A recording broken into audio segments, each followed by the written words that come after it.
viel Wein und Schnaps? Die saufe ich jetzt alles selber. Muss ja nicht gleich sein, aber so schön langsam pack ich das schon. So, was haben wir jetzt da so alles drinnen? Aber bitte nicht alles. Ja, vielleicht verirren sich ja doch noch mal ein paar Gäste zu uns her. Frau, du glaubst wohl noch an Wunder, hä? Glaub mir's endlich, wir sind am Ende mit unserem blauen Krug. Aus, finito. Ja, logisch. Wenn jetzt die letzte Wirtschaft weit und breit auch noch dicht macht, dann sind wir wirklich am Ende. Ja, dann leben wir halt vom Wohlfahrtsamt. Die lassen uns schon nicht verhungern. Ja, freilich, so weit kann's noch. Die Hauptsache ist, du verdurst nicht, meinst, ha? Und jetzt gibst die Flaschen wieder her. Die kommen wieder in den Keller und da passt er. Nix da, sag ich, die bleiben da. Tust das? Vorschlag.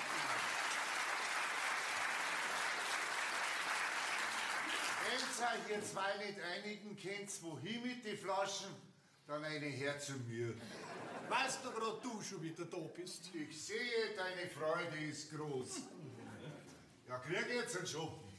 Ja, da sind ja die zwei Richtigen beieinander. Besten zahlst schon?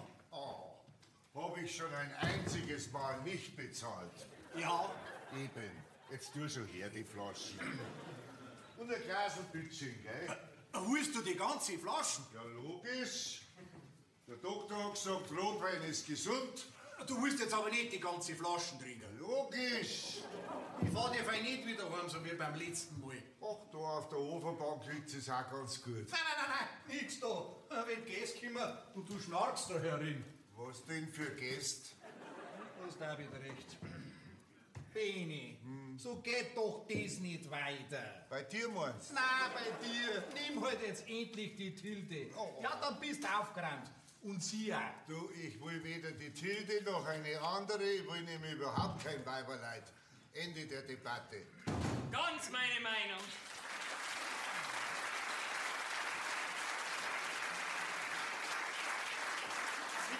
Mit die Weiberleid hast bloß Probleme am Hals und das können wir Männer absolut nicht brauchen. Servus beieinander. Höre da Männer, du Torgbatzler, du Halbbachener, du. Ja, was willst du denn überhaupt, du? Das ist mal wieder eine intelligente Frage. Die Semen bringe ich dir jeden Tag. Sag einmal, hast du bloß noch Mehl in deine Ohrwaschel? Hab ich dir gestern klar und deutlich gesagt, dass ich bis auf weiteres keine Semen mehr brauch, wenn ich keine Gäste hab? Ja, das hast du vielleicht gedacht, aber gesagt hast du gar nichts. Nein. Und klar und deutlich verstehe ich was anderes. Nie frech wie ein Bierscherl, gell? Hat's einmal eine. Ja, das könnt ihr ruhig probieren. Aber dann geht zur Gewerkschaft. Und zu Amnesty International. Da, schlag zu. Schleich dich doch. Oh, was ist denn da heraus für ein Geschrei? Da, er, unser Bäckerbatzler, heute bringt wieder einen Korb voller Semen, obwohl er ihm gestern klar und deutlich gesagt hat. Hat er nicht. Ich bin doch nicht deppert. Ja, das hast du nicht.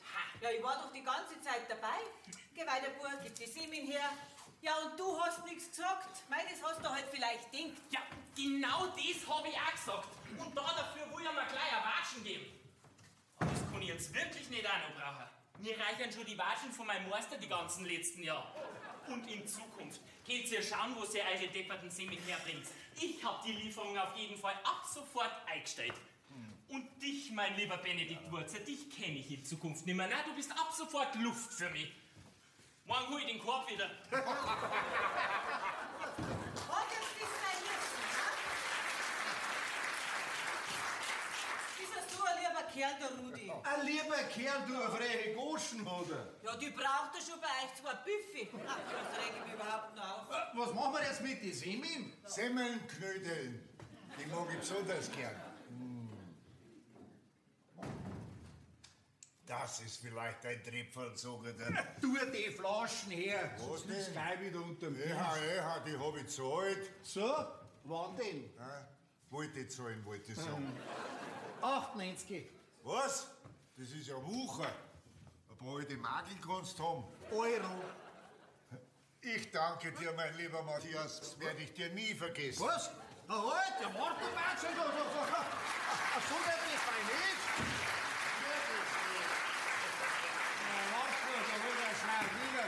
Du kommst mir schon nicht raus. Was mache ich jetzt mit der Kisten? Trag es halt einen Keller runter. Da ist da nichts. Oh, Benni, jetzt rennen wir halt nicht immer davon.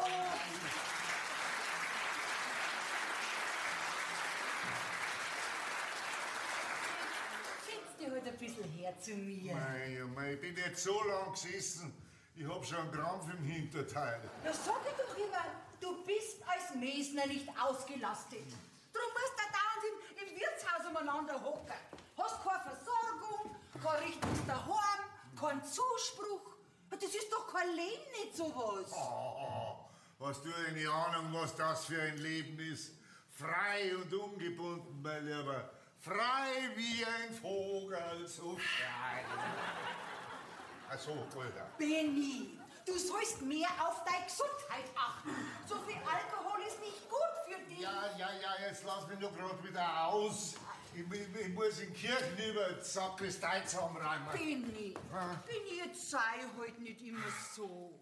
Schau mal, es gibt doch nichts Schöneres als ein liebes Weib und ein trautes Heim. Ha? Ja, und hast du noch das liebe Weib, dann traust du dich nicht mehr heim.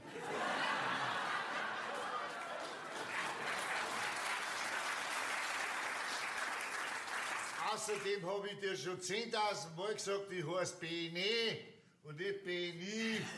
Weil das gibt nämlich von Benedikt und nicht von Benedikt. Geht das einmal rein in der Hirnkastel, wenn du schon sonst nichts mehr da merkst. Und jetzt schau nicht so gesprengt und halt mich nicht mehr von meinen wichtigen Geschäften ab. Und stell die Pitsche nicht so bredelbreit vor den Eingang hin. Weißt du, was du bist? Was bin Du bist ich? da sowas von ausgeschammt. Als ob ich auf dich angewiesen war. Hast du keine Ahnung? Schon mehr als 100 haben mich bewundert. Gut, dann schnappst du einen von denen 100 und lass mich in Frieden. Du kannst das wohl nicht lassen, Tilde, hä? Schon mal. Ein Wasser? Ja. Ich hab das doch schon gesagt. Einen Bus und eine Mannsbild nachrennen, das lohnt sich nicht. Dabei war ich erst gestern in der Stadt drin bei so einem Archäologen und der hat gesagt, Du meinst bei einem Astrologen. ist egal. Auf jeden Fall war es für die Katze. Weil der hat nämlich gesagt, dass mein Traummann schon lang ganz in meiner Nähe war. Und siehst du da vielleicht irgendwo einen? Dabei kann das so schön haben bei mir. So schön. Ja, da muss er aber selber drauf kommen. Mit Gewalt geht das nicht. Wir haben jetzt auch ganz andere Sorgen. Wenn es so weitergeht, dann müssen wir unsere Wirtschaft zusperren. Warum? Warum? Siehst du irgendwann einen Gast da herin? Der Beni kommt doch jeden Tag und ich auch. Mein Tilde, bist jetzt du wirklich so naiv? Von denen ein paar Hanseln, die nach dem Feierabend bei uns ein paar Halbe reinschicken. Ja, da können doch wir nicht leben davon. Ja, und wo soll dann ich hin, wenn sie ein Wirtshaus zumacht? Dann sitzt die halt zum Beni in die Sakristei. Meinst du, dass dem das recht war? Tilde, also du bist wirklich ein hoffnungsloser Fall. Ich gehe jetzt in die Küche, meine 100 Semen verarbeiten. 100 Semen? Was magst denn du mit 100 Semen? Natürlich keine 100 nicht. Ja, warum sagst du das denn dann? Magst du was essen? Ja, wenn's Zeit hast bei deinen vielen Gästen, ein paar Wiener. Das heißt, na, ich gehe jetzt heim. Ich bin nämlich gekränkt. Und ich weiß auch nicht, ob ich jemals wiederkomme, gell? Getilde. Schenkt. Ui, schau mal. Schau mal, was da draußen für eine Bonzenschleuder herfährt. Jesus, das ist ein Schlitten, ha? Und der steigt aus, der will zu euch. Ja, mein du, wie hat sich denn der zu uns her verirrt? Nach Bollerbach, das letzte Kaff auf Gottes Erdboden. Die steht ja nicht mehr auf der Landkarte. Du, der hat sich bestimmt verfahren. Bestimmt, ja. Rennt aus und hält ihn auf, bevor er das selber spannt und wieder fährt. Spitzt jetzt? Ich kann doch den nicht einfach da reinfahren. Der geht den Weg vom Fenster. Jetzt schau halt nicht so auffällig und grinst nicht so blöd.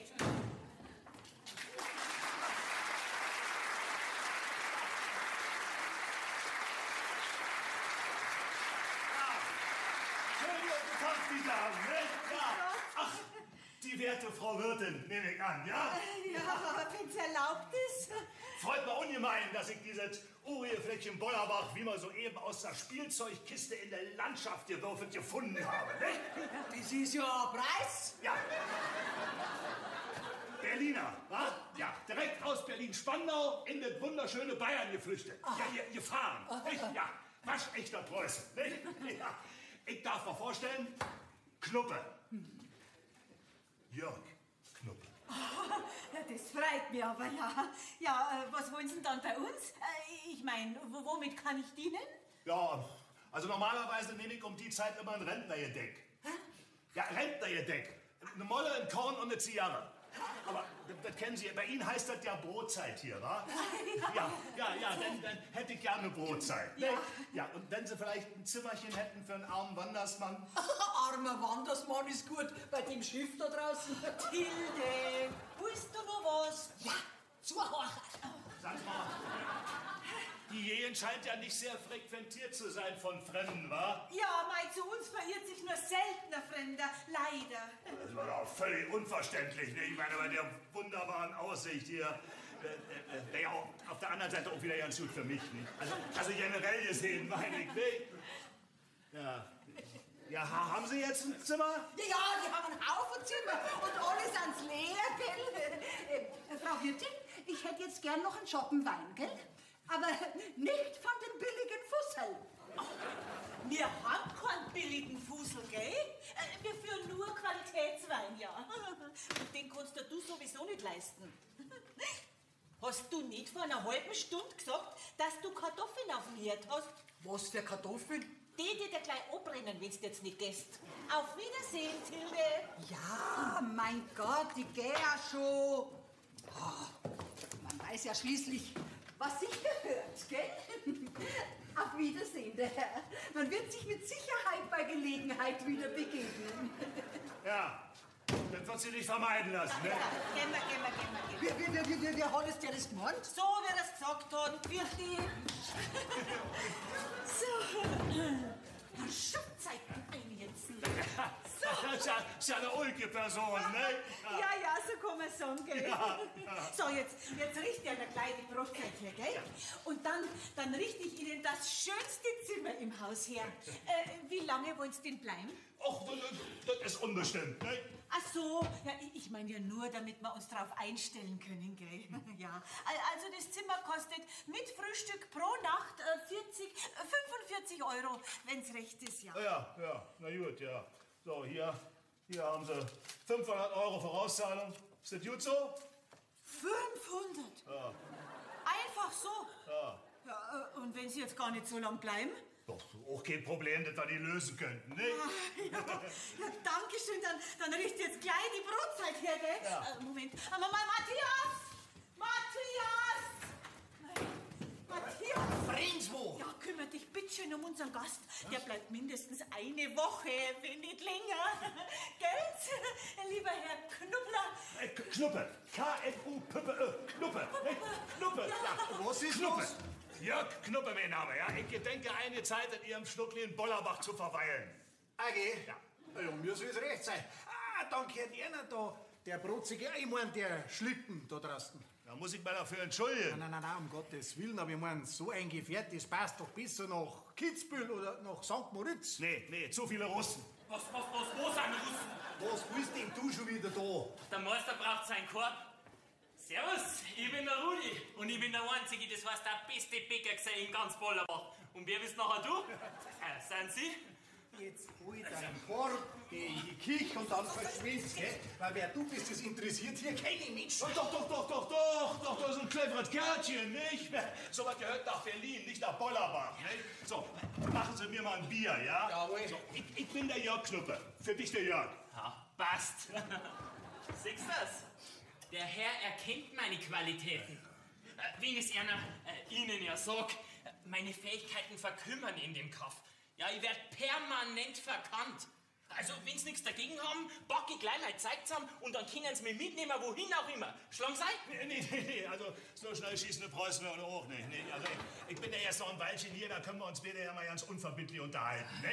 Ja, geht's nur mit dir, ha? Du kannst doch nicht, mein Gast, der muss mit den saubläden, gelabert, da belästigten Gehweg jetzt einmal da.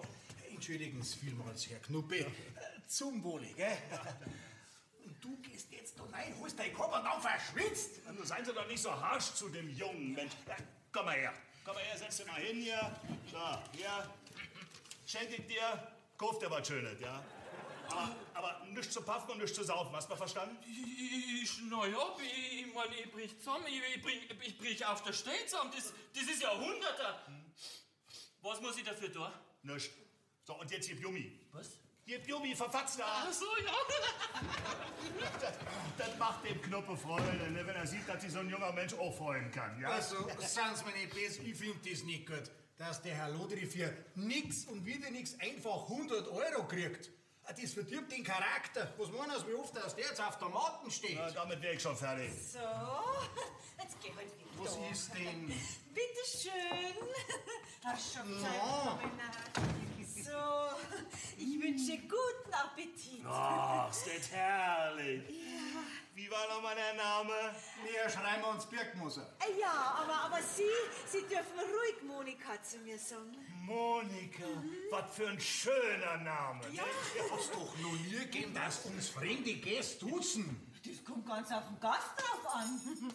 So, lassen Sie sich's gut schmecken, gell? Oh, und wenn Sie was brauchen, dann rufen Sie mir. Ja, ich rufe Ihnen, nicht? Ja. Das gefällt mir vielleicht gar nicht, gell, wie du um den rumschwanzelst und jetzt machst du ihm nicht so schöne Augen, verstanden? Mein Gott, jetzt sei doch nicht so spießig. Rufen, ja? Ja, du, Sie. Ja, ich weiß schon, was ich mit dem 100er mache. Ja, ich spare nämlich auf ein Motorrad. Also, ich möchte mal eins zulegen bei Gelegenheit, weil den Führerschein, den habe ich nämlich schon. Alles selber, der Spaß. Jetzt schaust aber, dass du auskimmst, gell, verschwind. Da, das sehen Sie, der spekuliert schon auf eine weitere Zuwendung. Also, wenn ich Ihnen einen Rat geben darf. Das ist so herrlich eigentlich. Also Ihre Jatten, Ihre Jatte, die versteht was von mir, Chef. Ne? Scheint ja nicht allzu viele Gäste hier bei Ihnen zu sein, wa? Also, wenn ich ehrlich bin, wir sind da in einer ziemlich schwierigen Situation. Die Gegend, die Landschaft, die ist ja wunderschön, aber halt schon arg weit weg vom Schuss. Und wir sind quasi am Arsch der Welt und auch so am Ende, wenn Sie verstehen. Ja. Was tun, sprach Zeus, die Götter sind besoffen. Ah? Ja, ist nur so eine Redensart, passt aber nicht.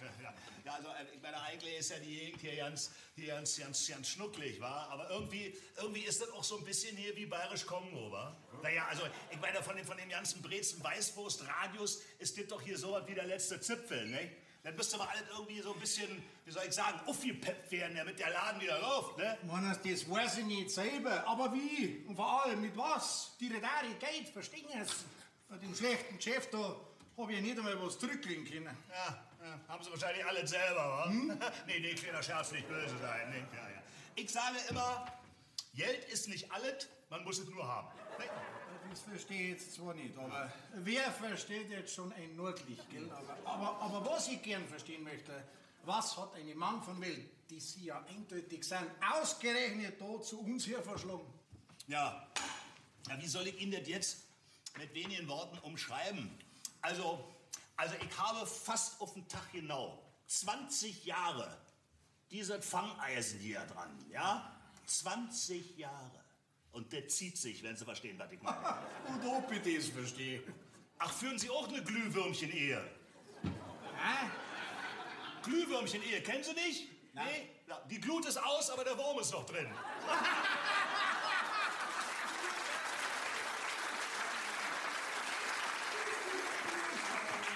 Aber wenn es mit einer Frau so schlimm ist, haben Sie denn da nie an Scheidung gedacht? Nee. An Mord. Ja, sagst du dir, das ist ja vielleicht gut. So geklappt habe ich schon lange nicht mehr. Aber jetzt weiß ich auch, warum dass Sie da sind. Sie sind quasi auf der Flucht, gell? Ja, das könnte man so sagen, ja. Alles klar, ich kann Sie beruhigen. Hier sucht und findet Sie kein Mensch. Und schon gleich gar nicht Ihre Angetraute. Ja, wir wollen es hoffen. Wa? Also wenn die mal hier findet, dann kann ich mal von dem Globus hier abmelden. Ja? Okay, so schlimm wird's doch auch wieder nicht sein. Was? Haben Sie eine Ahnung? Soll ich Ihnen mal ein Geheimnis verraten? Alle 14 Tage packt mir eine Olle ihre Koffer und verlässt mich. Und das Pech ist, dass sie immer wieder zurückkommt. Stimmt's? Genau. Prost! Prost. Oh. Ja, und deswegen brauche ich jetzt mal eine Auszeit. Wa? Und hier gefällt's mir, ne? Glühwürmchen-Ehe. Ja, da geht's ja recht lustig zu da herin. Darf man mitlachen? Geh, Frau, du nicht so ahnungslos. Du hast ja doch gewiss wieder mit deinen Ohrwaschel und der Tier festgesaugt. Red mich doch du nicht so sauber, Mo. Kommen Sie, Herr Knuppler, ich zeige Ihnen Ihr Zimmer. Knuppe, K-N-U-P-P-E, Knuppe. Also ja, alles besonders schön und liebevoll hergerichtet. Ich kick mir das Zimmer mal an und dann hol ich mein Gepäck, ne? Ah, na, das holt dann mein Mann, gell? Ach, und holt Ihr Mann? Ja. Schön. Das holt dann mein Mann. Jetzt weiß ich gar nicht, soll ich auf das Quassel den Nordlichter Wut haben oder drüber lachen? Was war das jetzt für ein saublöder Spruch? Was tun, sprach Zeus, die Götter sind besoffen. So ein Schmarrn. Na, also glaubst du das? Du führst die auf wie so ein eifersüchtiger Gockel. Also direkt lächerlich ist das. Erstens bin ich nicht eifersüchtig. Und auf so einen nordischen Lauberkopf schon gleich gar nicht. Und zweitens hab ich das gar nicht nötig. Und drittens führst du dich auf wie ein pubertierender Teenager. Gell, das ist doch direkt peinlich. So, und? Ist das auch peinlich, ha? 500 € Vorschuss. Was sagst du jetzt? Nicht schlecht, nein. Nix. Da verirrt sich endlich einmal ein Gast zu uns her, der offensichtlich nicht zu den Ärmsten gehört. Und du spielst einen Eifersüchtigen. Mein Gott, nein, ich versuche ihn doch bloß ein bisschen zu verwöhnen, damit er recht lang bleibt, das ist alles. Also komm mir jetzt bitte nicht in die Quere. Ich weiß schon, was ich tue. Und jetzt mach wieder ein bisschen nicht die Nasenlöcher. Ja, überleg halt einmal, wenn der länger bleibt, dann... Ich weiß aber nicht, ob ich das will. So wie der mit seinem Geld rumschmeißt. Du, Rudi hat dafür nix und wieder nix, einfach 100 € geschenkt. Ja, mei, der ist halt großzügig und muss nicht jeden Euro umdrehen, so wie wir. Das hat doch auch was Positives, was Gutes. Und was Gutes ist bekanntlich nie schlecht. Ja, mei, vielleicht kommt ja mit dem Nordlicht endlich einmal wieder ein bisschen Schwung da rein. Zeit wird's. Wann haben denn wir die letzten Jahre schon mal Glück gehabt? Frau, merkt ihr das? Glück ist, wenn man Pech hat und man merkt's nicht. Oh, das habe ich aber sehr wohl gemerkt, dass wir nur noch Pech haben. Ja, von was reden wir denn die ganze Zeit, ha? Dass wir am Ende sind und dass wir zusperren müssen. Ach so, und du meinst, wegen so einem einzigen Großkopf, der da einmal 500 € hinbladelt, haben wir das Glück gleich gepachtet. Also, ich sehe das jetzt auf alle Fälle einmal positiv, dass der so quasi im letzten Moment da auftaucht ist. Du, das hat was zu bedeuten, glaub mir's. So, und jetzt werden wir das Nordlicht einmal so richtig verwöhnen. Was? Ja, du kannst doch deine Lederhosen anziehen. Ja, sowas mengt doch die Preisen. Ja, freilich, du kannst gleich dein bestes Dirndlgewand aus dem Schrank rausholen. Vielleicht ein bisschen nur weiter ausgeschnitten. Gute Idee. Das ist jetzt nicht der Ernst, gell? Von der Monika nicht einfach so abschirmen.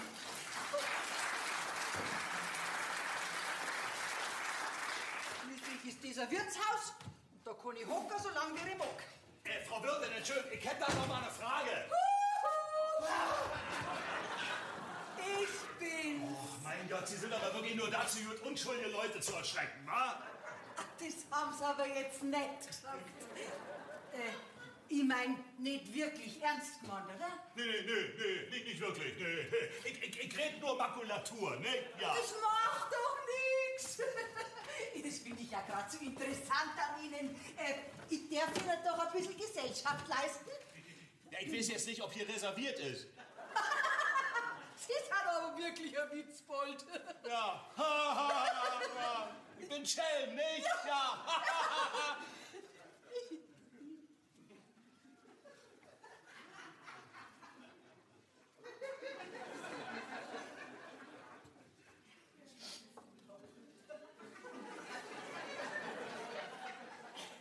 Ja, und sonst? Ja, ganz der Meinung bin ich auch.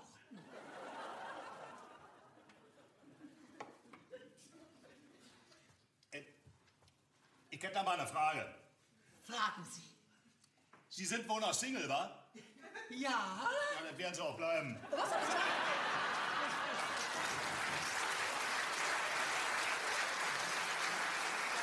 Komplett unbedeutend, völlig unbedeutend. Ja, wissen Sie, wer zu laut spricht, der ihr rät ja in Verdacht, dass er verstanden wird, ne? Also Sie können aber sowas von charmant sein.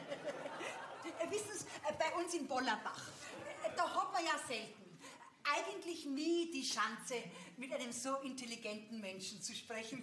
Dabei wäre mir so oft nach einer gehobenen Konversation. Ach ja, ja. Bleiben Sie doch noch ein bisschen. Ich muss Ihnen was gestehen, Herr... ich darf doch Jörg zu Ihnen sagen? Ja, wenn sie gut tut, ja. Ich verkümmere hier, verwelke, verblühe. Ja, der Zahn der Zeit, der nagt an uns allen, nicht? Ja.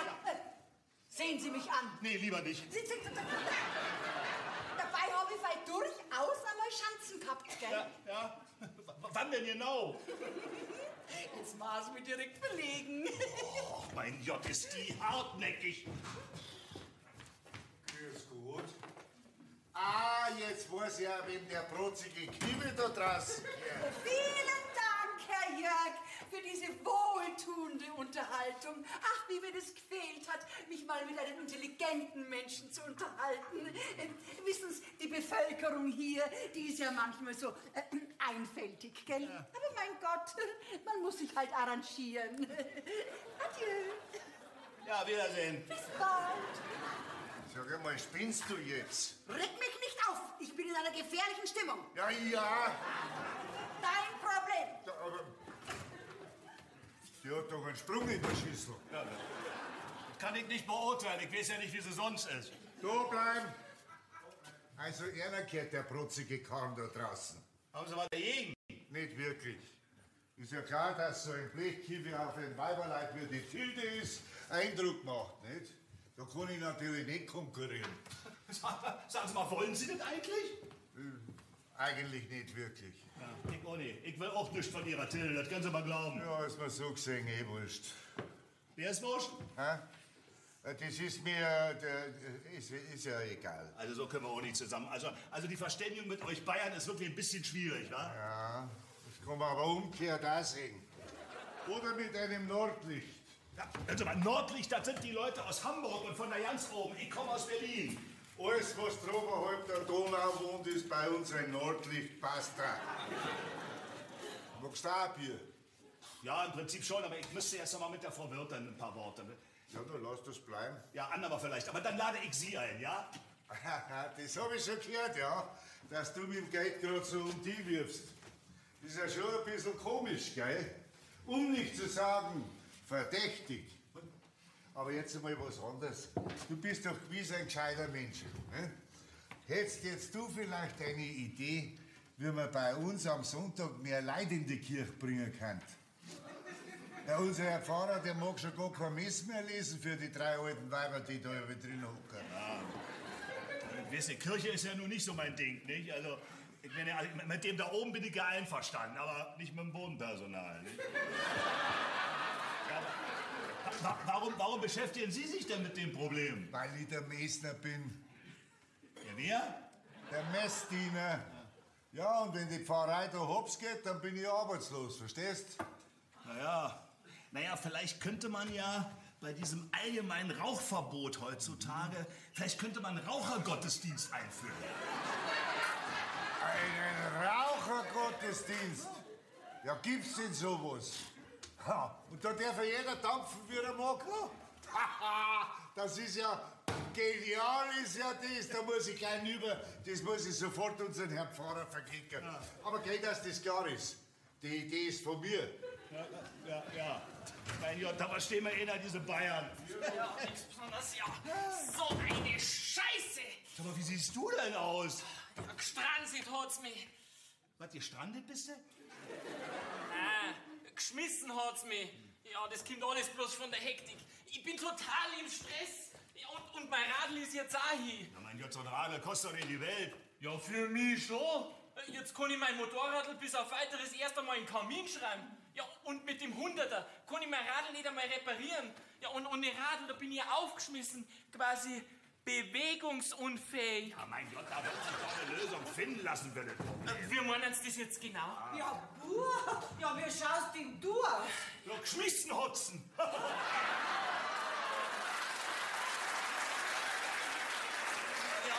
Jawohl. Ja, und mein Radl ist jetzt auch hier. Aber der Herr Jörg hat gesagt, er kauft mir vielleicht ein neues. Was hab ich? ist clever. Der ist clever. Sagen Sie mal, Frau Wirtin, ich hab mir gedacht, das Wetter ist so traumhaft, ja? Wenn ich Sie vielleicht auf eine kleine Spritztour, also ich bin ja offen, jetzt nicht so, damit der Wind so ein bisschen in Ihren Haaren spielen kann. Darf ich Sie einladen? Ja, also ich weiß nicht recht so. Ja, dann fahr ich mit. Der Wind kann auch mit meinen Haaren spielen. Also gut, ich bin dabei. Gut, ja, ich mach schon mal das Dach auf, ne? Ja. Wo bist du dabei? Sie macht mit dem Herrn Jörg eine kleine offene Spritztour, so ein bisschen die Gegend erkunden. Aber die kennst doch. Ja, aber er nicht. So offen, damit er mit ihren Haaren spielt. Was? Der Wind, meine ich. Moment einmal, ich kann mir da vielleicht einmal einen Mann fragen, ob es ihm recht ist. Oh, mein Lieber, ich muss dich nicht fragen, nur informieren. Bis später. Ja, was sagst du jetzt da? Der hat Schmutz an der Stange. Was? Er trägt am Stecken das Rieche. Was tust denn du schon wieder da? Ja, wie schaust denn du überhaupt aus? Ja, mit dem Radl hat's mich geschmissen. Aber er hat gesagt, er kauft mir ein neues. Naja, so übel ist der Typ eigentlich gar nicht, oder? Was ist los? Na, schaut's mal her. Jetzt wissen wir, was für ein Subjekt ihr in eurer Wirtschaft beherbergt. Banküberfall. Ich brich ab. Ja. Zusammen. Jetzt wissen wir, mit was der sein Schlitten finanziert und warum der so mit dem Geld um sich schmeißt. Ein Verbrecher, ein Bankräuber. Ich habe ja gleich gewusst, dass der nicht sauber ist. Aber das kann doch ein ganz anderer auch gewesen sein. Nein, das ist ein 100 Pro. Alle Indizien sprechen gegen ihn. Aber bevor wir den der Polizei ausliefern, muss der mir zuerst noch ein Fahrradl kaufen.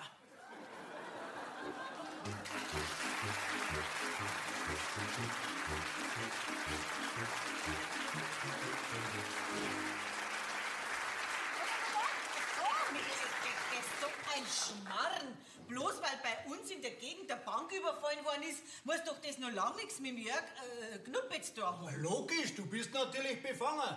Wenn's gleich mit dem undurchsichtigen Typen durch die Gegend kutschieren musst, mit offenem Haar.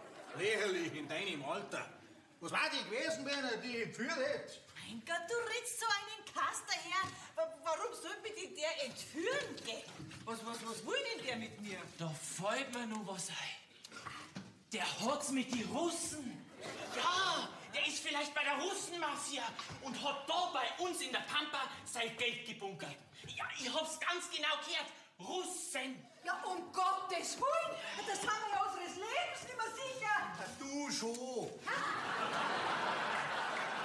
Ich darf jetzt sagen, wir beobachten ihn jetzt ganz unauffällig und nachher sehen wir schon weiter. Aber allein das ist doch schon verdächtig, dass so ein Mann wie dieser Mann ausgerechnet bei uns da Zuflucht sucht. Ja, der hat doch was zu verbergen. Der ist doch vor irgendwas auf der Flucht. Ja, logisch, vor der Polizei. Andererseits, ich recherchiere. Wenn der wirklich der Bankräuber ist, dann ist er doch blöd wie 10 Meter Feldweg. Ja, wenn der so offensichtlich mit seinem Geld umeinander schmeißt. Der ist auf der Flucht, aber vor seiner Frau. Ja, das wird die gleiche Nervensäge sein als wie du. Was? Nein, Schmarrn, die hab ich gemeint. Also das muss ich mir aber jetzt nicht bieten lassen, gell? Nein, das musst du nicht. Ich an deiner Stelle, ich darf jetzt gehen. Es gibt keine Sensation mehr. Und du, Rudi, du gehst jetzt auch. Ja, dein Meister wird bestimmt schon lange auf die warten. Möglich. Aber ich habe jetzt Feierabend. Du nimmst jetzt endlich deinen Korb und verschwindest. Abmarsch gehen wir und morgen in der Früh kannst du wieder Sixi mitbringen. Ja, bin ich deppert nach der diskriminierenden Behandlung. Okay, du bringst das schon. Mir zuliebe, gell? Alles Rutscher. Jesus. Ich habe ja gar kein Radl nicht. Ah, kriegst mein Holz aus dem Schuppen. Ich brich ab. Das ist wirklich ein sozialer Abstieg. Ein Damenradl. Hoffentlich sieht mich keiner. Und Tilde, ist noch was? Ja, ich warte auf eine Entschuldigung. Für was? Ach so, da weiß ich aber nicht, ob du so viel Zeit hast zum Warten, meine ich. Warum übertrete ich diese Schwelle eigentlich noch, wenn ich nur gedemütigt werde? Weil das dein einziger Zufluchtsort ist, an dem du deinem öden, trostlosen Dasein entfliehen kannst. Vielen Dank, dass du mir das so zartfühlend eingedruckt hast, dass ich eine einsame, übrig gebliebene Jungfer bin. Geh, das weißt doch, dass ich das nicht so gemeint hab. Ja, und dass ich die recht gut leiden kann. Mein übrig gebliebenes Jungferl. Hallo zusammen. Also ich bin so was von begeistert von dieser Gegend hier. Also ich könnte da ja nicht satt sehen, ne? Ja. Bei uns ist es schon sehr schön, gell? Ja. Ja, hoffentlich bleibt's auch so. Ich muss dann wieder. Ja. Matthias, wachsam bleiben. Auf Wiedersehen, Herr Knuppel. Hoffentlich. Was hat denn die für einen seltsamen Tonfall? Oder ist hier irgendwas im Busch, was ich wissen sollte? Wie eine Alte vielleicht? Nein, solange sie bloß vor der Angst haben, ist alles ungefährlich. Gut, ja. Machen Sie mir mal ein Bier, ja? So, und jetzt passen Sie mal auf. Ich habe mir mal ein paar Gedanken gemacht, wie wir diese Location hier so ein bisschen aufmischen können. Was heißt da wir? Na, Sie und ich. Was haben denn Sie jetzt mit meinem Lokal zu tun? Oh, Also jetzt mal unter uns Männern, ja?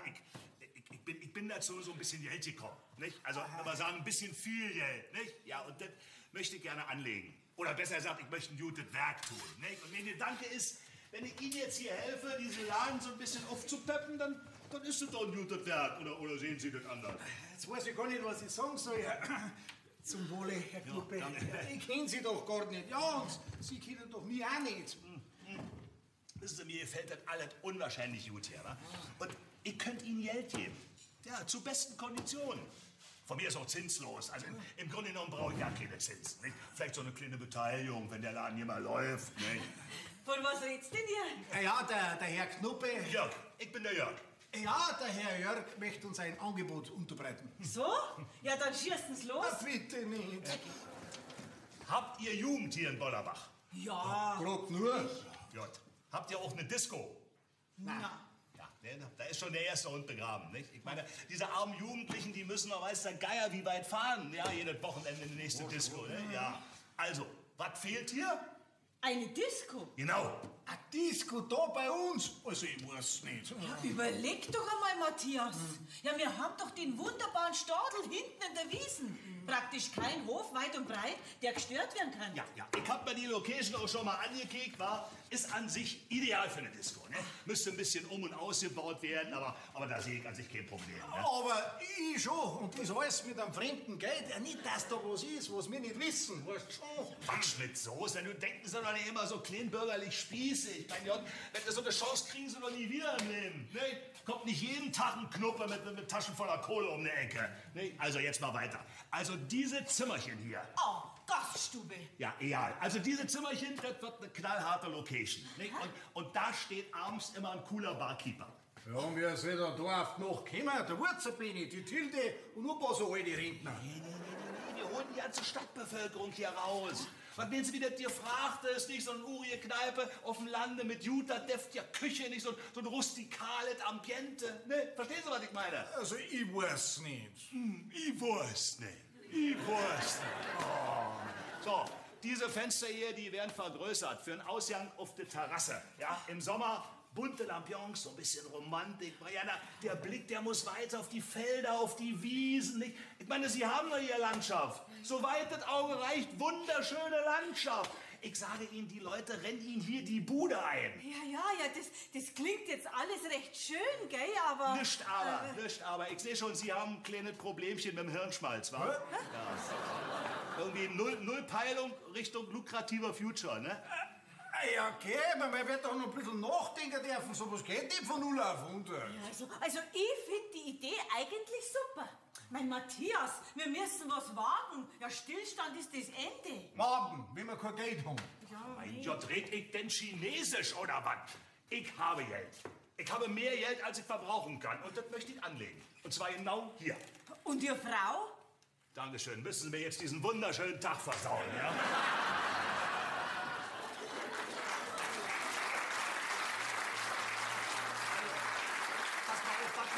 Was wir natürlich unbedingt brauchen, ist PR, wa? Und vor allen Dingen Internet. Internet haben Sie? Na, das brauchen wir nicht. Brauchen wir schon. Oh, ja, ich muss doch hier Pionierarbeit leisten. Also, hören Sie mal zu. Ich kaufe einen Laptop, ja, und dann erstelle ich Ihnen ein Profil, eine eigene Website, und dann ist der Laden hier am Laufen. Nicht? Aber eins kann ich Ihnen sagen. Wenn Sie das Angebot nicht annehmen, dann sind Sie doof wie Stulle. So, ich muss jetzt ein bisschen recherchieren. Wir sehen uns, wa? Was sagst du jetzt? Gar nichts, ein bisschen früh auf einmal. Ja, aber es klingt doch nicht schlecht. Ich liefere mich finanziell nicht an wildfremden Menschen aus. Ja, und dann ist da der Banküberfall. Wo soll denn sonst bitteschön ein Mensch auf einmal so viel Geld herhaben? Ja, und das möchte er jetzt wieder losbringen, das heißt in Sicherheit bringen. Und zum Schluss hängen wir da auch noch mit drin. Na, also erstens glaube ich das nicht und dann wen? Mein Gott, wir wissen doch von nix. Also ich finde die Idee super. Ja, wir leihen uns ganz offiziell ein Geld von ihr. Ja, natürlich nur mit einem hieb- und stichfesten Vertrag. Ja, und wenn das Geschäft läuft, dann zahlen wir es wieder zurück. Und wenn nicht? Ja, mei, dann weiß ich es auch nicht. Eben. Ach, jetzt sieh halt nicht immer so schwarz. Schau, im Grunde können wir doch gar nichts verlieren. Frau, ich muss jetzt in aller Ruhe darüber nachdenken, gell? Aber so lange möchte ich nichts mehr davon hören. Ja, so wie ich die kenne, dauert bei dir das Nachdenken so lang, bis dem zu blöd geworden ist und der wieder weg ist. Frau, Sendepause. Jetzt lasst er mich da einfach stehen. Geh ich halt auch zum Nachdenken in die Küche. Hallo, Wirtschaft! Wirtschaft! Hab ich's doch gewusst. Sag mal, verfolgst du mich? Was wolltest du denn du ein? Nein, ich wollte nur sagen, hab ich's doch gewusst, dass der Herr Jörg noch nicht da ist. Jörg, kenn ich nicht. Weil du schon wieder ein paar Glasel zu viel hast. Ja, und aus gutem Grunde. Weil nämlich dem Herrn Pfarrer meine geniale Idee mit dem Rauchergottesdienst überhaupt nicht gefallen hat. Gell? Aber das verstehst du nicht.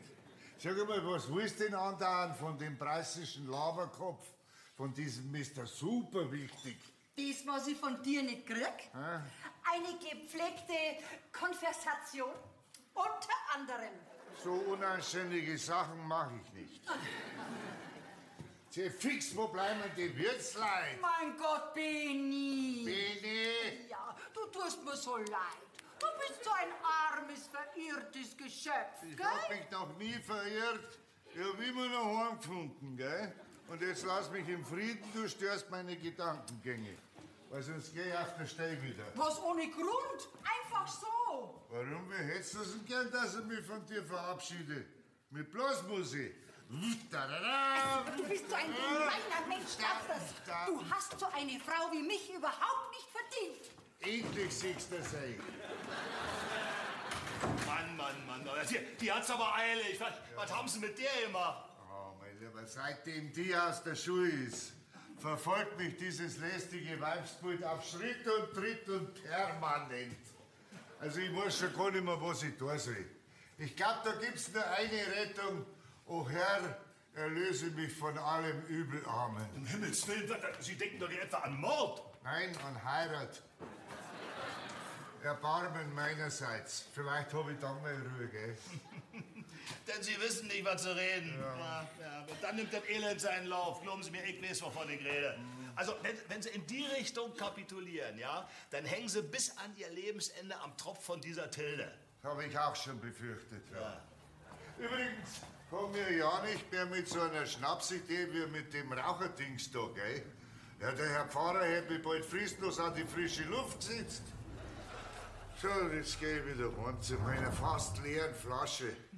Weil da herin kriegst du nichts. Hallo, kann man Ihnen den Gepäck holen? Ich werd verrückt. Meine Frau. Leer? Mein Gott, ich stecke bis zum Hals in der Jauche. Hallo, Rauchina. Das Grauen hat einen Namen. Gunda. Was ist los? Was ist denn los hier? Ich bin nicht da. Mich gibt's ja nicht, ja? Ich bin tot, verstehen Sie? Na, du lebst doch noch. Ja, aber nicht mehr lange. Also wenn die da draußen was will von dir, dann wird's verengt, weil die wird gleich da sein. Sie haben mich noch nie gesehen, ja? Noch nie gesehen. Hallo! Gottes Willen.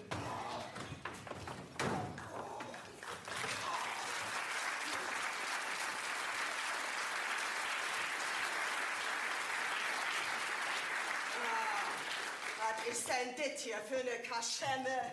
Hallo! Ja, Da ist ja einer. ja, ich. Sind Sie der Wirt? Schau ich so aus.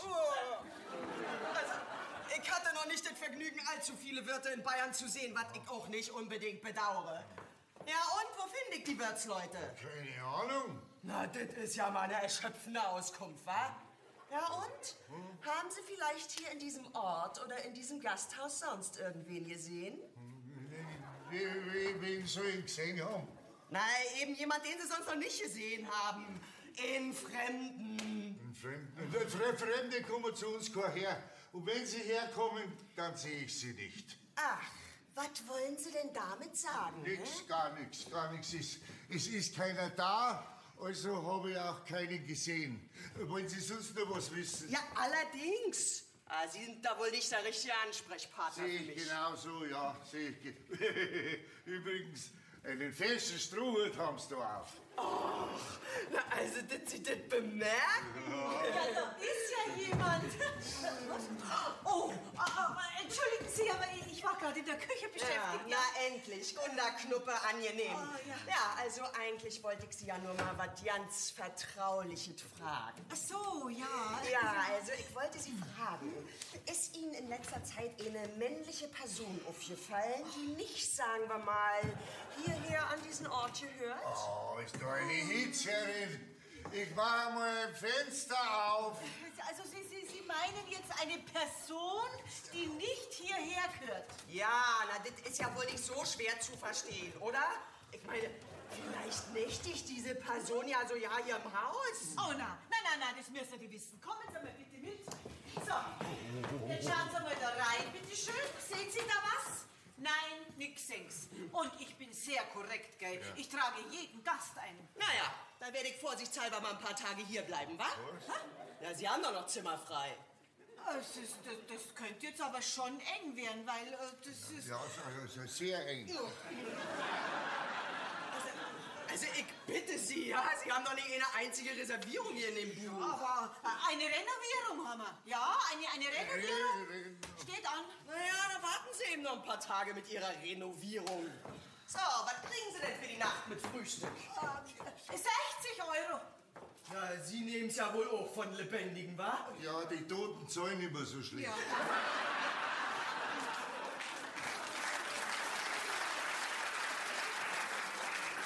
Zeige ich Ihnen halt jetzt das Zimmer, gell? Ja. Wie lange wollen Sie denn bleiben? Och, das hängt von verschiedenen Umständen ab. Ah. Hier, haben Sie mal 500 Euro als Anzahlung, ja?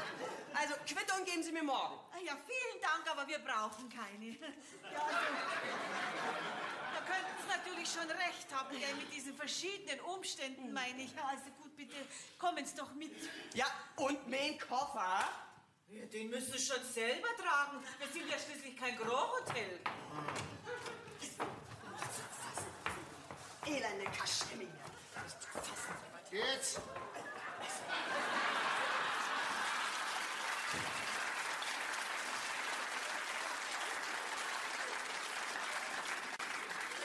Ja, verrückt, jetzt Moni, wird's dramatisch. Bini, wer ist denn da gerade gekommen? Du wirst es nicht glauben, am Knuppe sein Alte ist angetanzt. Du, ich sage dir, das ist vielleicht ein heißer Ofen. Aber eine scharfe ist das. Oh. Hör auf, also was machen wir denn jetzt? Der hat doch einen Mordschutz vor seiner Alten. Auf alle Fälle mal dicht halten und aufpassen, dass die zwei Jahre nicht aufeinander prallen. Du wärst doch gescheiter gewesen, wir hätten der Polizei ausgeliefert, da war er jetzt sicherer, um Gottes Willen. Was hat denn der bloß ausgefressen? Also in dem seiner Haut möchte jetzt nicht stecken. Ist er weg? Und wo um Himmels Willen ist mein Wagen? Ja, den hab ich gerade vorhin hinter den Schuppen gefahren, weil er mitten in der Einfahrt gestanden ist. Schlüssel haben sie ja stecken lassen. Gott sei Dank, dann hat sie den wenigstens nicht gesehen. Ja, tu den Ruben runter. Was soll ich? Rübe ab, dann runter. Hat die sich hier einquartiert? Ja, um 500 Euro. Ich fasse nicht. Die findet man auch im entlegensten Winkel auf diesem Planeten. Nee, also das Maß meiner Leidensfähigkeit ist voll. Randvoll. Aber ich habe nur noch eine Bitte, meine lieben, guten, einzigen Freunde. Ja. Klappe halten, solange es geht, ja, bis ich mir eine Strategie überlegt habe. Ja, kann ich mir auf euch verlassen? Kannst du auf uns verlassen. Klar, aber eigentlich möchte ich schon wissen, wo es da gespielt wird. Ja, das erkläre ich euch irgendwann. Ach, Mann, was tun, sprach Zeus, die Götter sind besoffen. Was denn für Götter? Also ich meine, es gibt ja viel Blöde auf der Welt, gell? Aber so blöd wie der ist, das gibt's doch gar nicht, dass einer so viel Angst vor einem Weiberleid hat. Aber Ich weiß schon, warum ich mir alles vom Leib halte, was einen Rock anhat. Ihr glaubt's nicht, was ich gesehen hab. Ein Polizeiauto, ganz langsam die Straßen runter und dann wieder rauf und dann wieder runter. Der wird gesucht, gnadenlos. Ja, die Polizei hat ihn schon umzingelt. Lang dauert's nimmer, dann schlagen's zu. Und das ist noch nicht alles. Mein lieber Herr Matthias Birkenmoser, weißt du, wer da vorhin aus deinem Fenster kraxelt ist? Ha? Nein, das weißt du nicht. Aber ich, du Maiwurm, du Obergescheiter.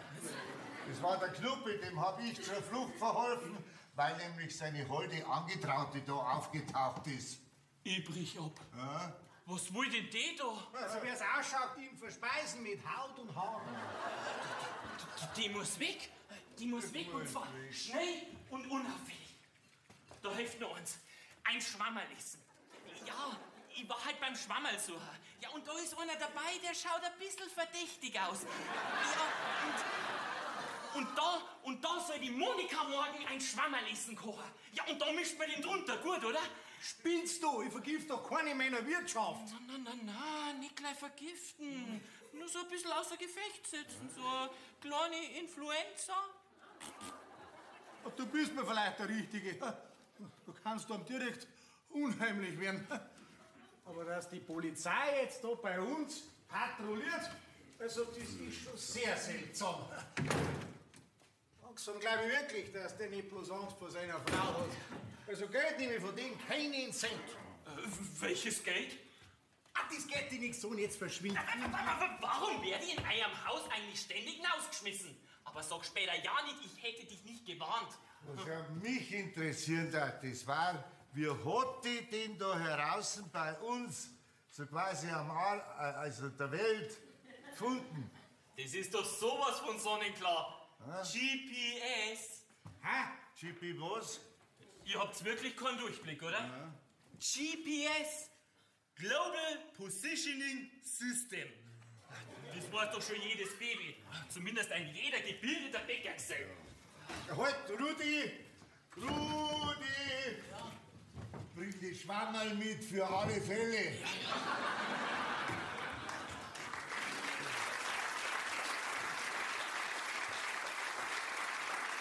Mein lieber Benedikt, magst du heute noch bei mir übernachten? Ach, hab das schon verstanden, ja. Aber ich hab ja gemeint, in einer Wirtschaft kann ein Gast so lange sitzen bleiben, wie er mag. Wenn's zahlen schon. So, jetzt hast du es geschafft. Jetzt kannst du lange warten, bis du mich wieder siehst. Servus, bis später. Bis später.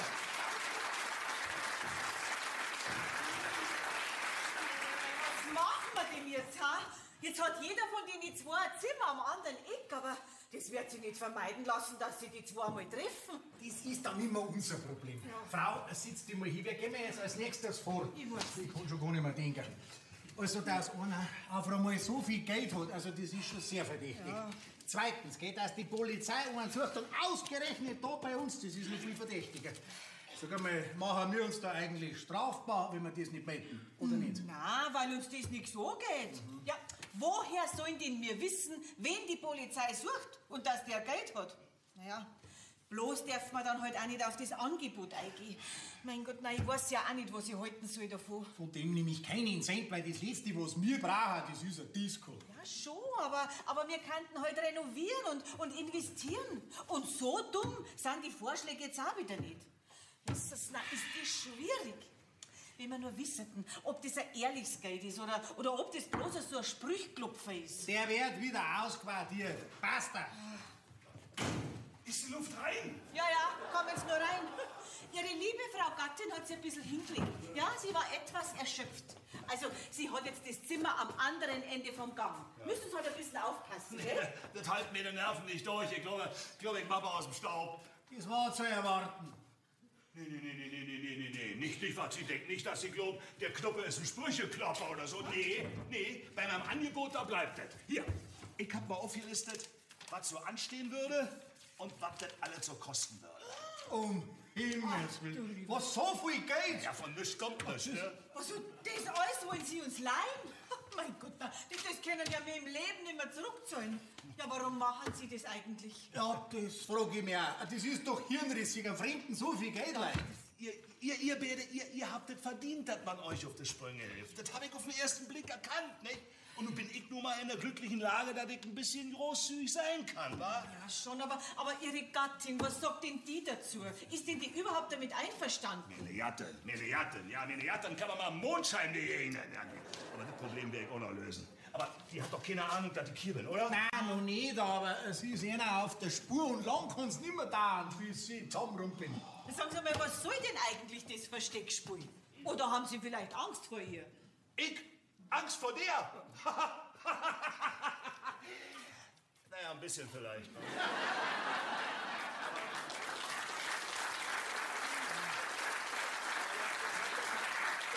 Gründe, die kann ich Ihnen jetzt nicht so verklickern. Ja, das geht uns auch überhaupt nichts an, gell? Vorschlag, gehen Sie jetzt rein zu Ihrer Frau und klären Ihre Probleme in aller Ruhe. Gell? Ich bin doch nicht bescheuert, ich gehe doch nicht freiwillig in die Drachenhöhle da. Also in Ruhe mit meiner Ollen geht schon mal ja nicht. So, jetzt passen Sie mal auf. Jetzt lesen Sie sich das mal hier in aller Ruhe durch, ja? So, ich werde mal versuchen, jetzt ein bisschen zu sammeln, damit ich genug willensgefestigt bin, mir einer Ollen gegenüberzutreten. Doch, man sieht sich, wa? Ich blick immer weniger durch. Schaut dir das einmal an, du. Der möchte uns 500.000 Euro leihen. Ziehen's los. Ja, der ist doch krank in der Birne, der ist doch irgendwo ausgebrochen. Das gibt's doch gar nicht. Oder sollte man vielleicht doch der Polizei ausliefern? Nein, das hat er nicht verdient. Jetzt schau mal, der hat uns doch nichts da. Fix, das ist vielleicht eine verfahrene Geschichte. Warum muss der ausgerechnet zu uns kommen? Und uns dann auch noch seine Flächen so sitzen?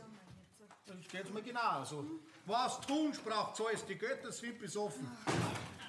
Ja, das ist doch genau der dusselige Spruch, den mir ein Gatte bei jeder unpassenden Gelegenheit von sich gibt. Ist der da? Wer? Da spreche ich so undeutlich. Woher bitte haben Sie diesen Spruch? Das weiß ich nicht mehr. Den habe ich irgendwann einmal so gehört, ja. Wo weißt du das nicht mehr? Da war doch einmal so ein Hamburger da, gell? Ja, Hamburger, ja. Und der hat den Spruch immer gesagt, ja. Ach Gott, das hat ja so genervt, gell? Ach Gott, und diesen Spruch soll Ihrem Gatte auch immer sagen.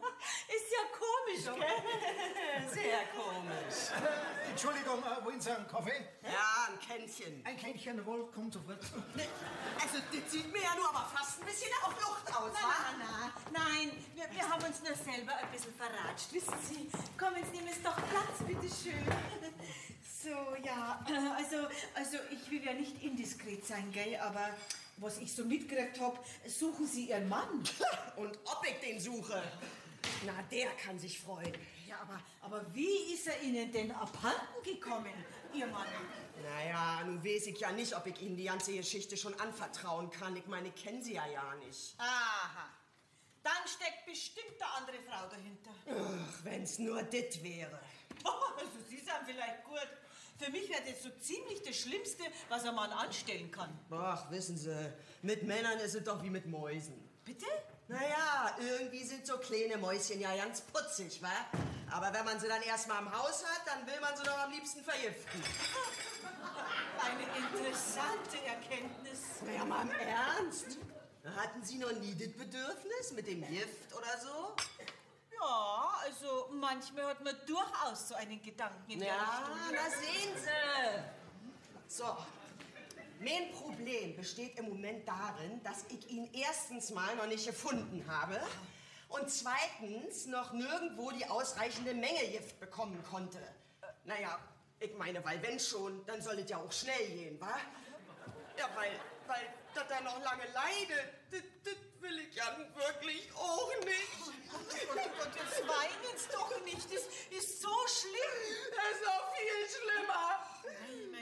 Ja, wenn der keine andere Frau hat, ja, was kann er denn dann angestellt haben? Ist das vielleicht ein Verbrecher? Ja, wird der von der Polizei gesucht? Sie, bei uns in der Nähe ist nämlich gerade eine Bank überfallen worden. Der Jörg und eine Bank überfallen. Pah, da ist der auch viel zu feige und zu dusselig dazu. Nee, soll ich Ihnen mal sagen, was sich dieser Mensch hier geleistet hat? Der ist mit einem Millionengewinn uff und davon. Hat sie einfach verdünnisiert, aus dem Staub gemacht. Nur damit ich seine ihm angetraute Ehefrau nichts davon abbekomme. Was, ein Gewinn? Ja, 10 Millionen. Steuerfrei. Aber nicht mit mir. Ich verfolge den bis ans Ende der Welt, bis zu meinem oder seinem letzten Atemzug. So wahr ich hier stehe. Ich, Gunnar Knuppe. Allmächtiger! So, hier geblieben. Kennen wir uns von Facebook? Sag mal, ich bin dene Frau. Ja, tatsächlich, meine Frau. Na, sowas. Mensch, da wählt man sich Tag allein und von J und der Welt verlassen. Und schon kommt das Leben mit so einer freudigen Überraschung um die Ecke.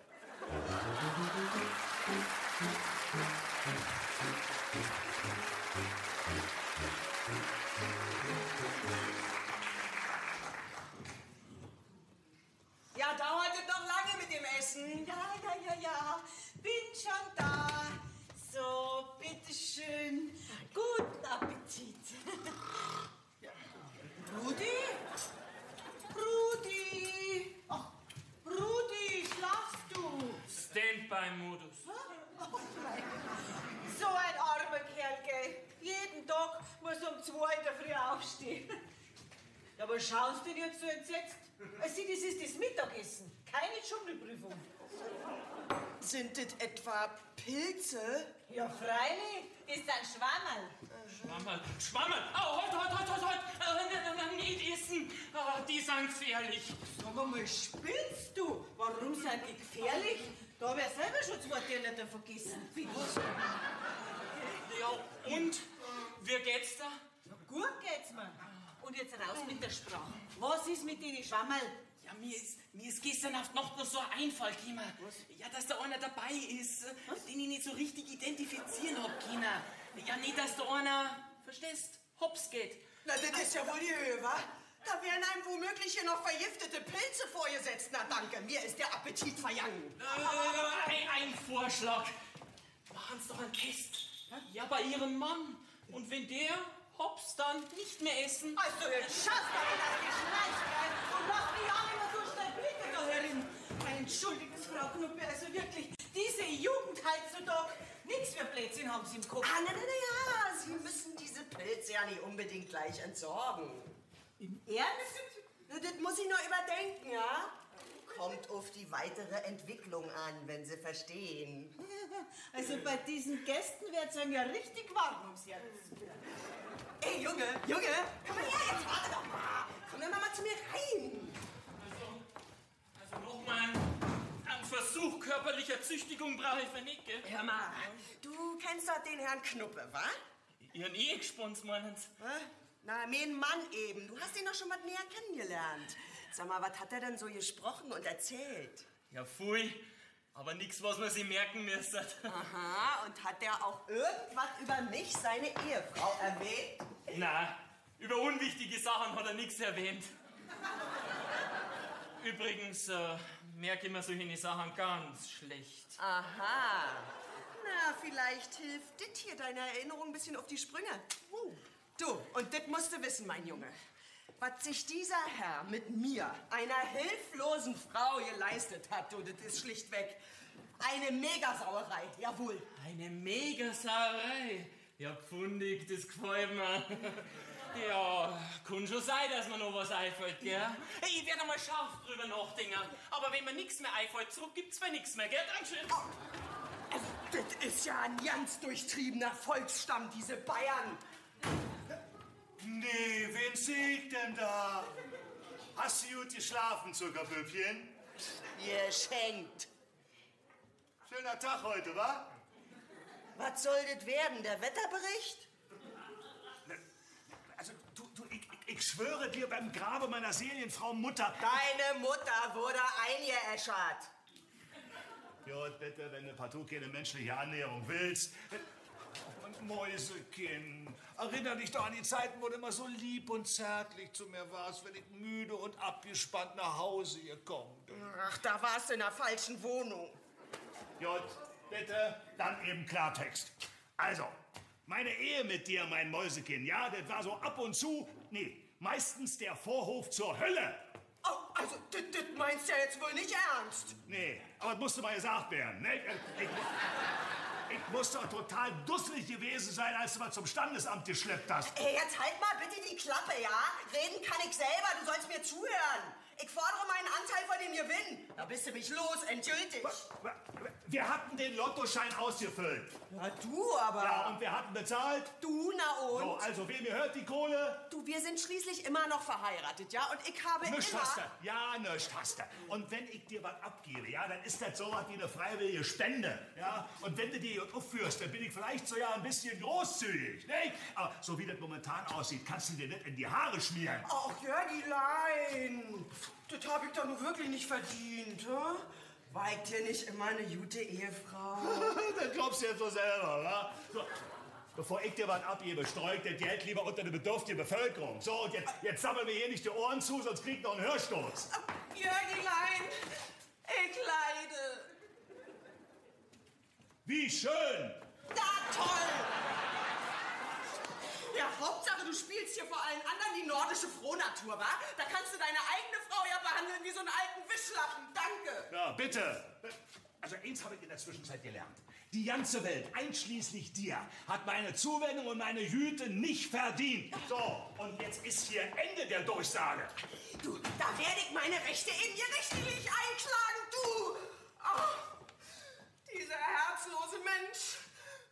Ich gehe jetzt auf das Zimmer. Da lege ich mal hin und warte, bis ich langsam sterbe. Ich hätte da noch ein paar Schwammerl. Och.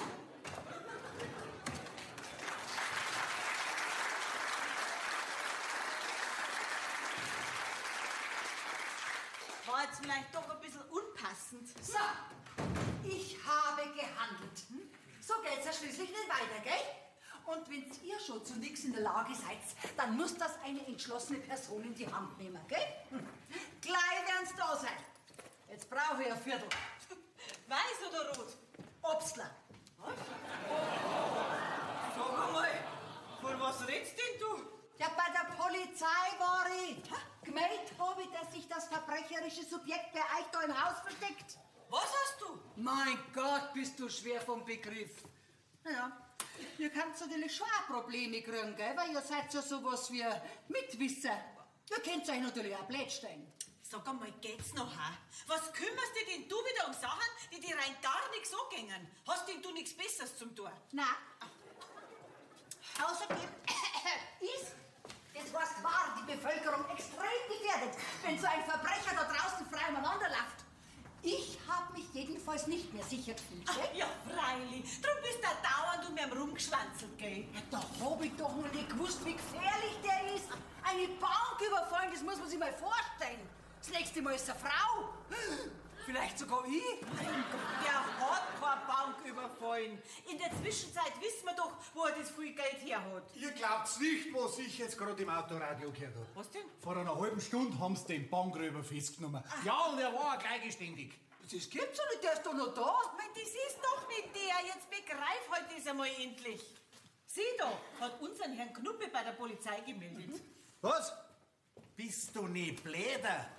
Wenn, dann war das unsere Sache gewesen. Aber ihr habt's ja nicht gemeldet. Ja, wenn es nicht in und nicht war. Aber du obergescheite Dorfratschen, du Geschäftelhuber, ich muss dir deine Nasen überall reinstecken. Schrei nicht wieder so Ich an. schrei nicht. So, und jetzt gehst du zur Polizei und bringst das wieder in Ordnung. Mein Radl hat einen Platten. Das ist mir wurscht, dann gehst du zu Fuß.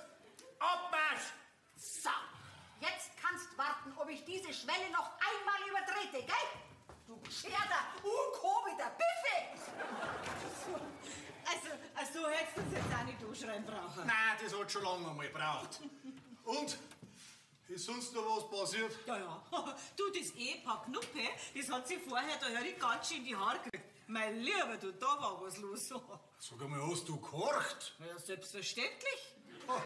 Sie fordert jetzt natürlich ihren Anteil an den Gewinn ein, gell? Aber der hat sie vielleicht gegeben. Naja, aber wie auch immer die Sachen ausgeht, wir werden dabei leer ausgehen. Wäre zu schön gewesen. 500.000 Euro. Wichtige Einmeldung! Wichtige Einmeldung! Also, die Sensation, die Conny Dittlinger für mich halten. Wir haben ein Nordlicht über Bollerbach. Sag einmal, hat jetzt das Mehl dein Hirn vollkommen verpappt, oder wer? Ein Nordlicht, am helllichten Tag. Er schnallt's nicht.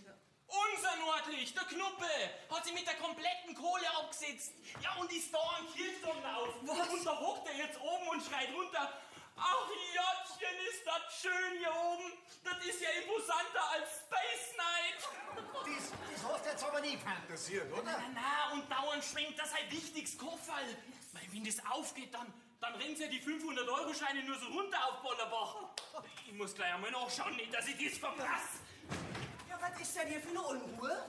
Ihr Mann, der ist mit dem ganzen Geld auf dem Kirchturm drum. Was? Na, nur ist er wahnsinnig geworden. Ich wusste ja schon immer, der Mann ist nicht zurechnungsfähig.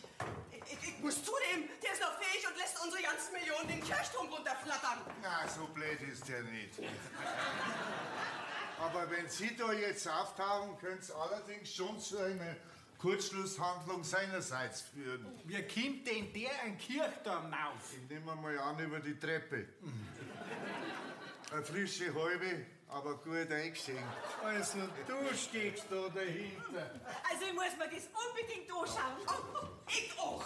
Sie bleiben da! Also, wenn du mich so fragst, dem armen Mann muss dir geholfen werden. Also, Sie Unseliger. Und was ist, wenn er sich nun selber runterstürzt von diesem schrecklich hohen Turm? Na, so dumm ist der doch nicht. Warum auch? Er hat ja das Geld. Ich kann's immer noch nicht glauben. Was hast du denn denkt dabei? Ja, weil mit dem Denker hab ich's nicht so, das weißt du schon. Aber Ihnen, Gnädigste, soll ich ausrichten, er bleibt jetzt so lang da drum, bis Sie Ihre unmäßigen Forderungen zurückschrauben und mit dem zufrieden sind, was er einer freiwillig gibt. Andernfalls bleibt er da drum bis ans Ende seiner Tage. Ist ja auch kein Problem, gell?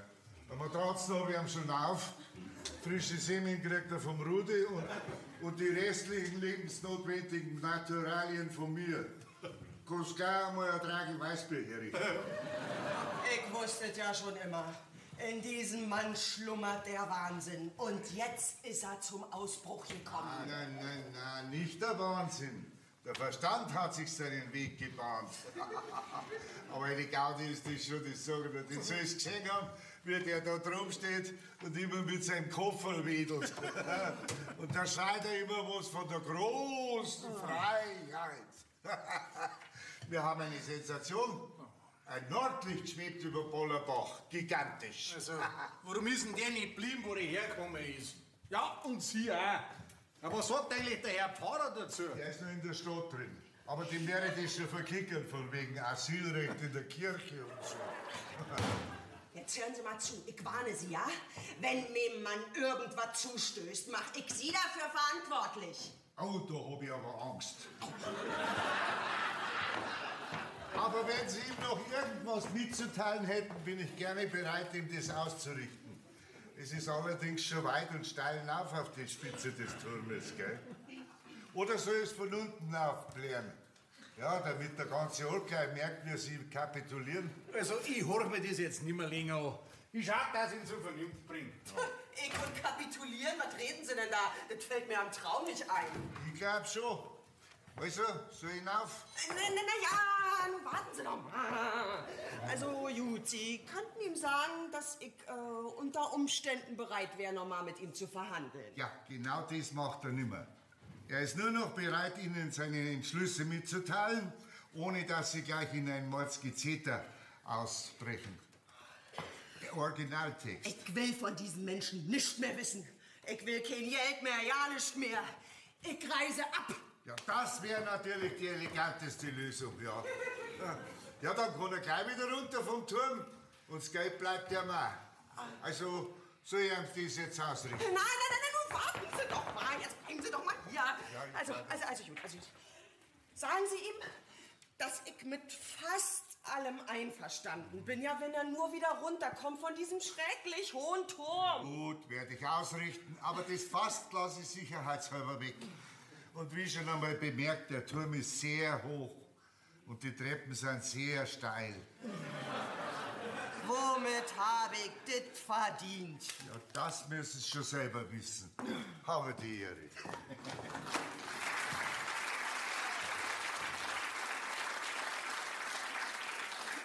Ich bin eine gebrochene Frau. Nee, Das bin ich nicht. Der soll mir erst mal wieder da runterkommen. Da wird er schon sehen, zu was eine betrogene, gedemütigte Ehefrau fähig ist. Ich mach mir doch nicht zum Gespött von diesem Kaff hier. Ja, das hab ich nicht schon gemacht. Aber bei der Polizei. Und Ihr Mann ist schuld dran. Was reden Sie denn da?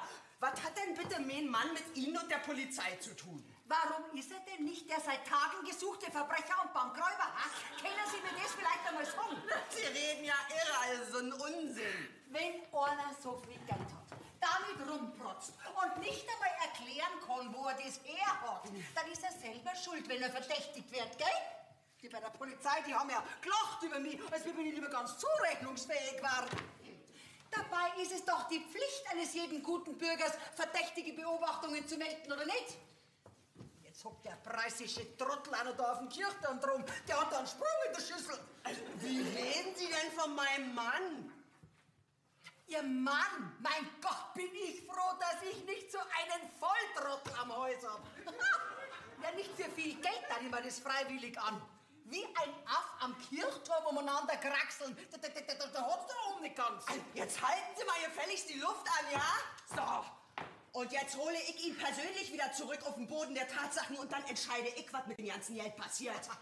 So, ich steige jetzt darauf. Und wenn es das allerletzte ist, was ich in meinem Leben tue. Also ganz ehrlich, das schaffen Sie sowieso nicht.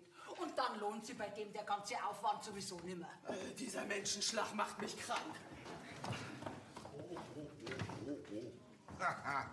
Gell, das ist schon ärgerlich, wenn uns ein kriminalistischer Spürsinn so in die Irre führt. Dafür bist ja du jetzt der Held des Tages, gell? Der den preisischen Aufschneider, den Trottel da oben auf dem Kirchturm vor seiner Frau gerettet hat. Eine großartige Tat. Ja, eigentlich wollte ich ja weniger ihn retten, als wir das viele Geld vor den gierigen Fängen seiner Angetrauten. Weil was der mir alles anvertraut hat, im Vertrauen natürlich, was der mit dem Geld vorhat, alle Achtung muss ich da sagen, das ist wahrlich ein edler Charakter. Ja, auf dem Kirchturm aufflüchten vor der eigenen Frau, ist doch lächerlich. Das ist doch kein Mannsbild, das ist ein Waschlappen. Das verstehst du nicht, Hilde. Das ist mehr so eine symbolische Aktion, verstehst? Damit will er auf die Unterdrückung des Mannes durch das weibliche Geschlecht im Allgemeinen hinweisen. Ihr Männer, Ja. unterdrückt, Ja. von uns, dass ich nicht lache. Was? Und? Was hat er dann vor mit seinem vielen Geld? Ja, vielleicht gründet er einen Verein. Wie rette ich mich vor den Frauen? Darf ich dir ein Likörchen anbieten? Danke, hab heute schon Obstler gehabt. Auwe. Frustbewältigung. Du passt bloß auf, dass du nicht noch zur Alkoholikerin wirst. Ja, das halt ihr Männer, gell? Kein Gefühl. Einfach wie der Ochs auf der Weiden auf unseren Gefühlen rumtrampeln. Das steht's. Ja, sprich dich ruhig aus, ich bin ganz Ohr. Ach, du bist das ja gar nicht wert. Kein Mann ist es wert, dass sich eine Frau auch nur Gedanken drüber macht, ob er einen vielleicht mähen kann oder vielleicht auch nicht mähen kann. Weil das vollkommen sinnlos ist. Und bei dir schon gleich mal gar, gell? Was rede ich denn überhaupt? So schade um jedes Wort. Schade, ich hätte gern noch länger zugehört. Lach mich nicht aus, sonst vergesse ich mich. Meine Tilde, schau, ich bin's wahrscheinlich wirklich nicht wert. Ich bin einmal kein Mann zum gern haben. Ja, woher willst denn du das wissen? Du kennst dich doch gar nicht. Ja, grad weil er mich kennt. Schau her, Benni. Doch vollkommen wurscht, ob du dich kennst oder ob du mich kennst. Ich weiß jedenfalls, dass du kein unrechter Mensch bist. Ein bisschen unkobelt halt.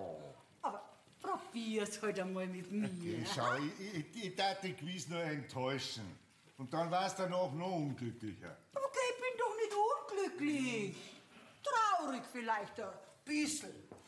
Aber sag einmal, du bist doch ein Mannsbild. Du brauchst doch auch was fürs Herz und fürs Gniert und... Oder hast du schon ganz abgeschlossen? Ja, jetzt hörst du aber auf, gell? Ja, allerdings bin ich heute in einem Alter, da wo man gerne mal eine günstige Gelegenheit verpasst. Aber Benelein, das lernst schon wieder. Schau mal her, wie wird er denn jetzt? Ha? Wird er ein bisschen warm? Ha? Oh, sehr warm. Dabei habe ich nicht einmal lange Unterhosen noch.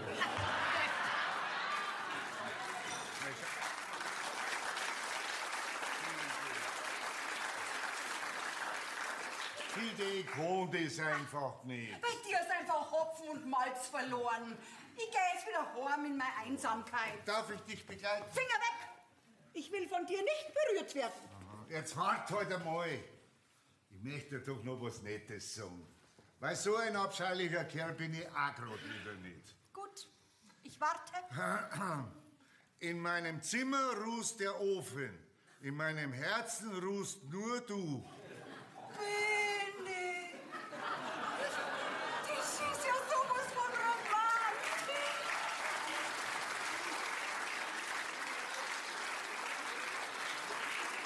Ein Schmarrn ist das, aber ein Weiberlein gefällt dir jeder Kass. Weißt du, was ist jetzt? Was soll denn sein? Ja, gehen wir zu dir oder gehen wir zu mir? Zu mir! Aber jetzt hat's mit der Bresel bei totalem geistigen Sturm.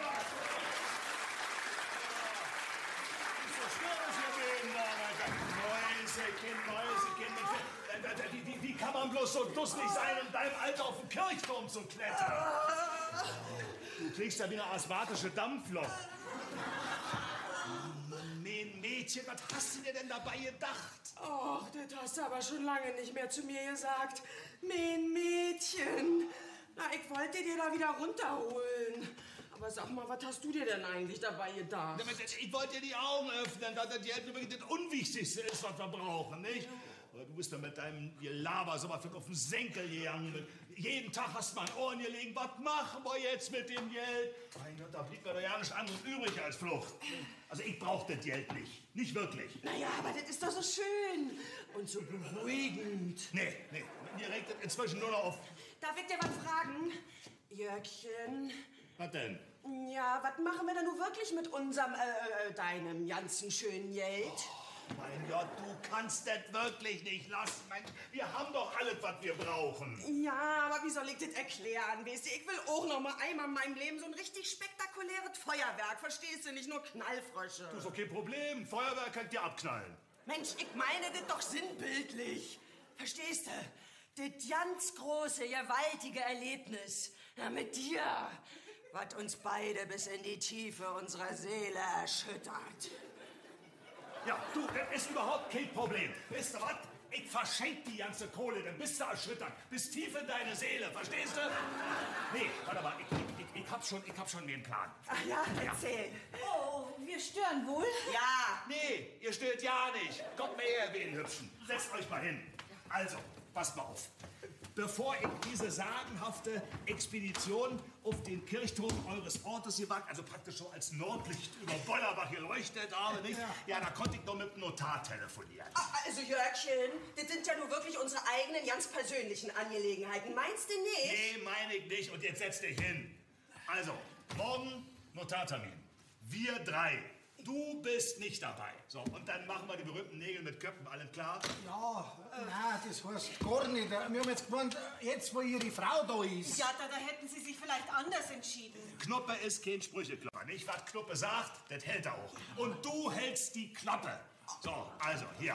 Klickt euch das mal an. Ist das gut so? Das ist nicht. Das meinen Sie jetzt wirklich ernst? Ja. Was ist das denn? Zinslose Darlehen, das ist ja wohl lächerlich, wa? Mensch, da musst du mindestens 3 bis 5% verlangen. Gut. Ich leg doch mal 100.000 drauf. Ja. Nein, das können wir nicht annehmen. Doch, das könnt ihr. Und wenn er mir noch weiter ärgert, dann schenke ich euch die ganze Kohle. Nicht? Jetzt lasst euch doch mal Folgendes sagen.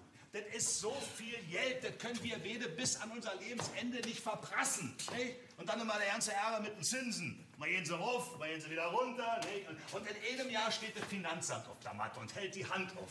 Da kriegt doch so einen Hals. Nicht?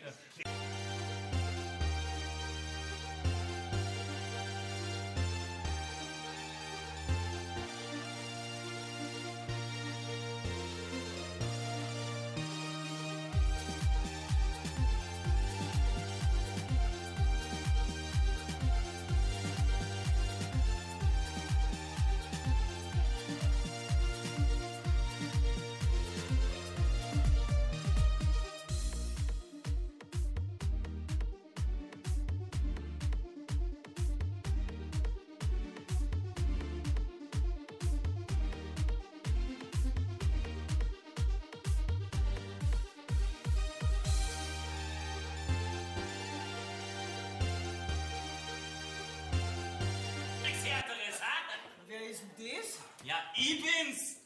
Über alles geliebter und geschätzter Rudi. Na, was sagt's? Ja, er sagt bloß... Ich musste doch dem Jungen ohne kleine Freude machen. Hat er doch verdient. Ne? Ja, natürlich. Mich wollte er ja auch bloß mit Pilzen vergiften. Nein, nicht wirklich. Da schaut mal raus. Da steht mein neuer Hobby. Mein Lieber, da geht's ab. Mensch, das ist doch ein ganz gemeiner, ungezogener